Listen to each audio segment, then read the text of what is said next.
besoin de toi, maître. Heureuse est la mère qui t'a porté et allaitée.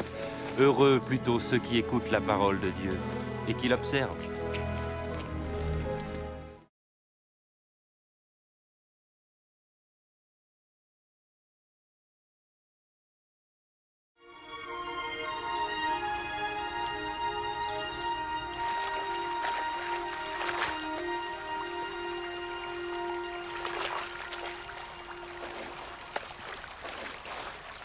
Apprends-nous à prier, comme Jean l'a appris à ses disciples. Quand vous priez, dites « Notre Père qui es aux cieux, que ton nom soit sanctifié, que ton règne vienne, que ta volonté soit faite sur la terre comme au ciel. Donne-nous chaque jour notre pain quotidien. Pardonne-nous nos offenses, comme nous pardonnons aussi à ceux qui nous ont offensés. Protège-nous contre la tentation et délivre-nous du mal. »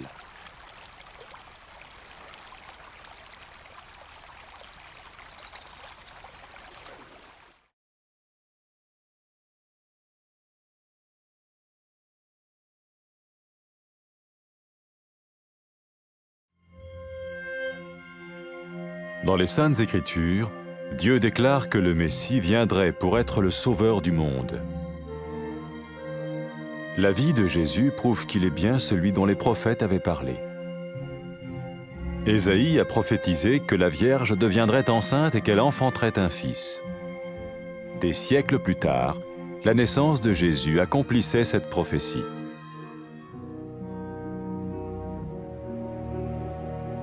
Les Saintes Écritures déclaraient que le saint à naître serait appelé le Fils de Dieu.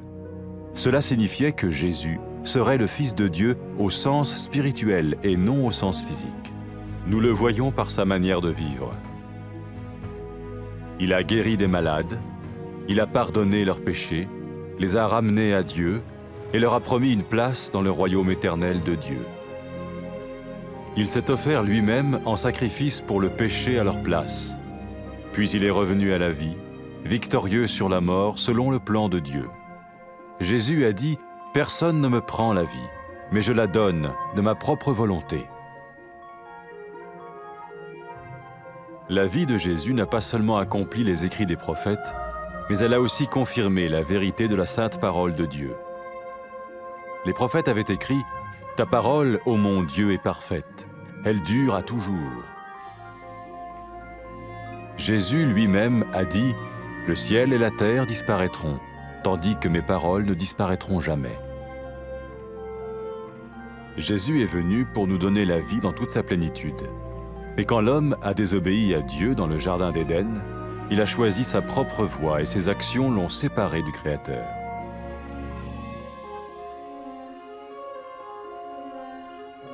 Les Saintes Écritures déclarent que tous ont péché et que le salaire que paye le péché, c'est la mort. Il s'agit de la mort spirituelle, éternelle séparation d'avec Dieu. Mais tout comme Dieu a donné un bélier pour qu'il meure à la place du fils d'Abraham, ainsi il a envoyé Jésus, le Messie, mourir à notre place. Sa vie, sa mort et sa résurrection restaurent la relation entre Dieu et tous ceux qui mettent leur confiance en lui. Maintenant, non seulement Jésus pardonne les péchés de ceux qui le suivent, mais il les sauve aussi du jugement éternel de Dieu. Ils sont sûrs d'aller au paradis et de vivre avec lui pour toujours. C'est cette vie et cette liberté de la culpabilité et du pouvoir du péché que Jésus offre à chacun aujourd'hui. Cela ne veut pas dire suivre une religion, mais choisir d'avoir foi en Jésus qui dit « Je me tiens à la porte et je frappe. Si quelqu'un entend ma voix et ouvre la porte, j'entrerai chez lui. » Cela veut dire se tourner vers Dieu et croire que Jésus vient dans nos vies pardonner nos péchés et nous rendre tels qu'il veut que nous soyons. Il ne suffit pas d'approuver intellectuellement ce qu'il dit, ni de vivre une expérience émotionnelle. Nous le recevons par grâce, au moyen de la foi, par un acte de notre volonté. Lorsque quelqu'un est prêt à suivre Jésus le Messie, il peut lui parler par une simple prière. Peut-être êtes-vous prêt maintenant à ouvrir votre vie à Dieu. Si oui, vous pouvez vous joindre à la prière suivante, silencieusement. dans votre cœur. Seigneur Jésus, j'ai besoin de toi. Merci d'être mort sur la croix pour mes péchés.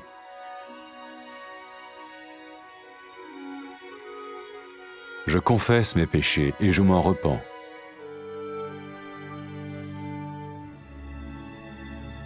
Je t'ouvre la porte de ma vie et je te reçois comme mon Sauveur et Seigneur.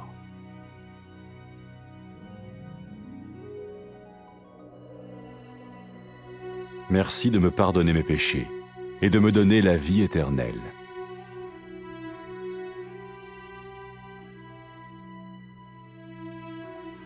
Fais de moi le genre de personne que tu veux que je sois. Maintenant que je deviens l'un de ceux qui te suivent. Amen.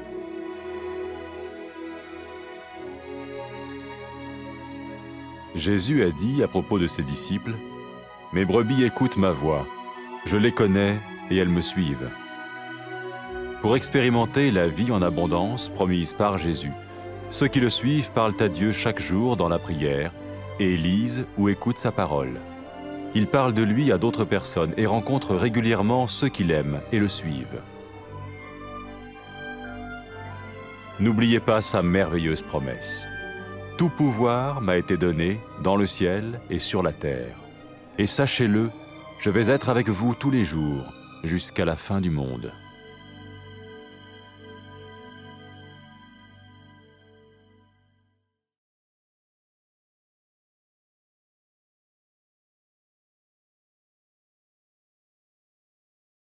بیباش خدایا فرخنده از زنی که تو را زاده ای آموزگار ما بلکه فرخنده کسی است که سخن خداوند بشنود و به جا آورد.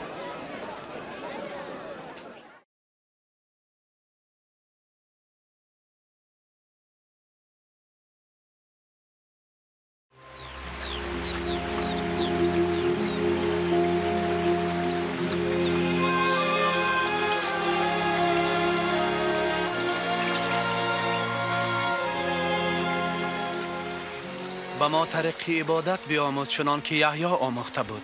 چنین دعا بگویید: ای پدر ما که در افلاکی، نام تو مقدس و ملکوت تو سایه افکن به سر ما باد. اراده تو در زمین و آسمان پاینده باد. گناه ما بیامرز که ما هم قرضداران خود ببخشاییم. ما را به وسوسه نفس نانداز و از شر شریر برهان.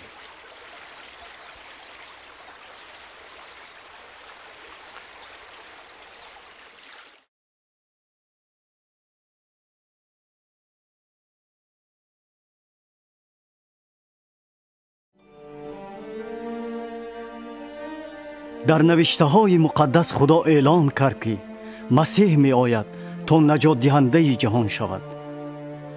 حیات عیسی شهادت می دهد که او در حقیقت آنی است که پیغمبران پیشگویی کرده بودند. اشعیا پیشگویی کرده است که باکره آبستن شده پسر خواهد زایید. پس از عصرها تولید عیسی اجرایش آن پیشگویی بود. نوشته های مقدس اعلان کرده که مقدس تولید شونده پسر خدا نامیده می شود. این معنا دارد که عیسی از جهت روحانی نه جسمانی پسر خدا نامیده می شود. ما این را می بینیم در آن که او چگونه حیات گذراند. او بیماری آدمان را شفا می داد، گناههایشان را می بخشید، آنها را سوی خدا بر می گرداند و در ملکوت ابدی خدا برایشان جای وعده می کرد. او خود را چون قربانی در جای آنها پیشکش کرد و باز زنده شده مرگ را مغلوب نمود. عیسی گفت: هیچ کس از من حیاتم را گرفته نمی تواند، من خودم آن را می دهم. حیات عیسی نه تنها نوشته های پیغمبران را اجرا کرد، بلکه راستی کلام مقدس خدا را نیز تصدیق نمود. پیغمبران اعلان می کردند کلام خداوند بی عیب است، کلام توی خدا ابدی است. عیسی خودش گفت: آسمان و زمین گذرانند اما سخنان من جاودانی اند. عیسی آمد تا به ما حیات را به پرگی دهد. لیک وقتی آدم در باغ عدن به خدا اطاعت نکرد، انتخاب نموده به راه خود رفت، این کارش او را از آفریدگار جدا کرد. نوشته مقدس می گوید همه گناه کردند و جزای گناه مرگ است. معنای این مرگ روحانی است، یعنی ابداً از خدا جدا شدن. ولی چنان که خدا گوسفند داد تا در جای پسر ابراهیم مرد، همچنین او عیسی مسیح را فرستاد که در جای ما میرد. حیات، مرگ و احیایش مناسبت بین خدا و آنهایی را که به او باور میکنند برقرار نمودند. آنانی که پیرو عیسی می باشند نه تنها گناههایشان بخشیده شده است، بلکه از محکومیت ابدی خدا هم نجات یافتند. آنها بهشتی اند و با او ابدا زندگی می کنند. این است حیات، آزادی از عیب و قدرت گناه که عیسی امروز به هر کس پیشکش می کند. معنای این دین را قبول کردن نیست، بلکه به عیسی ایمان داشتن است که می گوید من نزد در ایستاده در را می کوبم. اگر کسی شنود و باز کند نزدش می درایم.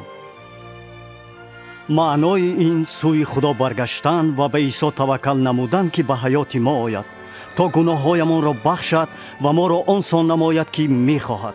این کفایه نیست که با عقل به دعواهای او راضی شویم و حسیاتی داشته باشیم. ما او را با فیض به واسطه ایمان قبول می کنیم، با خواهش و اراده خود. وقتی آدمان تیار هستند که پیرو عیسی مسیح شوند، آنها می توانند به او دعای عادی گویند. شاید شما حاضر تیارید که حیاتتان را به خدا کشایید. اگر چنین باشد می توانید به دعای زیرین همراه شوید، خاموشانه در دل خود. خداوند عیسی، من محتاج تو. رحمت برای در صلیب مردنت برای گناههای من.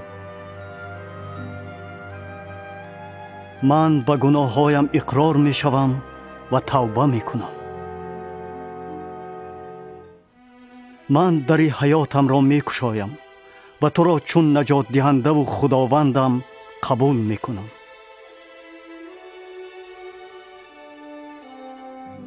رحمت برای بخشیدن گناههای من و دادن حیات ابدی.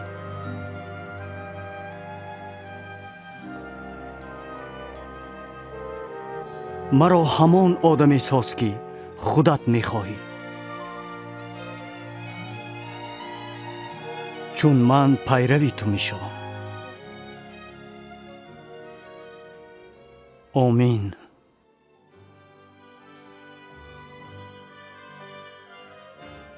عیسی درباره پیروانش گفته گوسفندان من آواز مرا میشناسند، من آنها را میدانم و آنها مرا پیروی میکنند.